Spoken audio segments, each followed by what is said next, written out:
Barka da zuwa a cikin wannan bidiyo. Mu yi magana akan attack ɗin da ya kasance an kai a filin jirgin sama na Yamai da ke cikin ƙasar Nijar. Abin mamaki abin ya faru ne a lokacin da ƙasashen IOS suke murnar fita ta shekara biyu yanzu kenan daga kungiyar da ake ce masu yawo, kungiyar da sun jima ne a cikinta, kungiyar da sun nuna cewa babu wani ci gaba da su suke samu ta dalilin ta illa koma baya. A lokacin sai kasance a cikin wannan daren zuwa 12 na dare kenan lokacin Nijar aka kai wannan hari a filin jirgin sama na Yamai da ke cikin Nijar.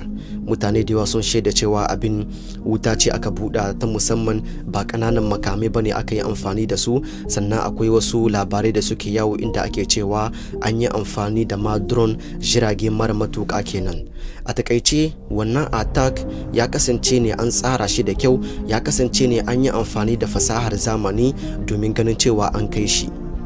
Abin mamaki na biyu, akwai labarin da ya sha yawo a kwanakin baya inda ake cewa uranium na ƙasar Nijar an ɗauko shi ne daga inda ake haƙo shi, an shigo da shi ya mai filin jirgin sama, ana so ne a saida shi zuwa kasuwar duniya, zuwa ga ƙasashe waɗanda suka yi niyyar saye, waɗanda za su saye shi ne da ƙimar shi ba kamar irin yadda ake saida ma Faransa shi ba shekara da shekaru. To a wannan lokaci akwai wasu kuma waɗanda suke bata sunan ƙasar Nijar, 'yan ƙasar Nijar ne amma suna wasu wurare, wasu suna Nijar, ƙoƙarin su shine su bata sunan wannan gwamnati. Sai suke cewa ai yanzu duk wasu wurare masu mahimmanci waɗanda ake ba su tsaro a cikin Nijar, Nijar ya kasance ta kori masu ba su tsaro, ma'ana mutanen Faransa kenan da wasu mutane can waɗanda suna tunanin su ne suke ba waɗannan wurare tsaro. Sai suke cewa yanzu ai kowane wuri ma na Nijar zai iya kasancewa an kai attack a cikin shi.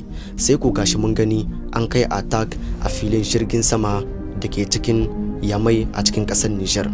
Abinda nake so ku gane anan shine wannan attack an kai shi ne a daidai lokacin da ake cewa uranium yana nan a wannan wurin.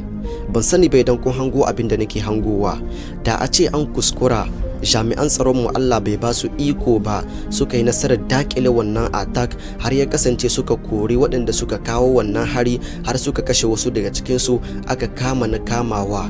Da a ce Allah bai ba su nasara ba har ya kasance sun kai ga wannan uranium suka taɓe shi, da yau wani zance ne ake amma ba wannan ba. Wai kun san irin hadarin da uranium yake dauke da shi?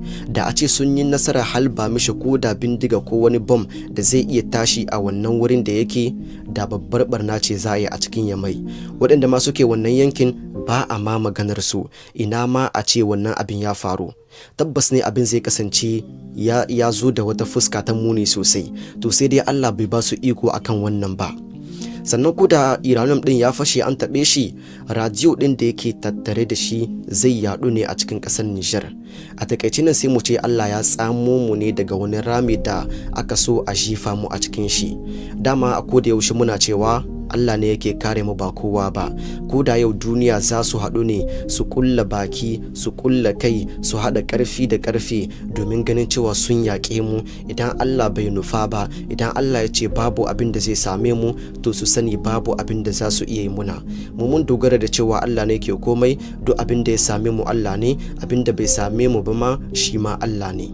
Ya kamata mu fito mu yi godiya sosai bisa ga wannan lamarin da ya faru, kasancewar Allah ya tsamo mu ne daga cikin wannan ramen da aka so a jefa mu a cikin shi. Na san da cewa da yawa sun ɗauka cewa iya attack ne kawai da aka kawo sannan aka yi nasarar dakile shi kawai, alhali akwai abubuwan da ya kamata a ce mun hango waɗanda su ne objective ɗin da ya sa aka kai wannan attack.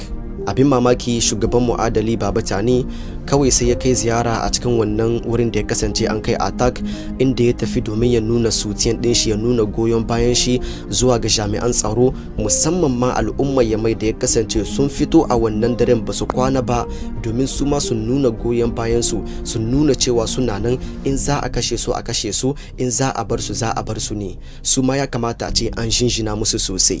Baba Tani lokacin da ya fito akwai wata huɗuba da ya kasance yayi a cikin jawabin da yayi. Akwai wurin da yake jan hankali bayan ya gama shinshina ma jami'an tsaro da ma al'umma. Akwai wurin da yake tura wani sako zuwa ga masu ɗaukan nauyin wannan attack da ya kasance ana kai a cikin ƙasashen mu na IOS.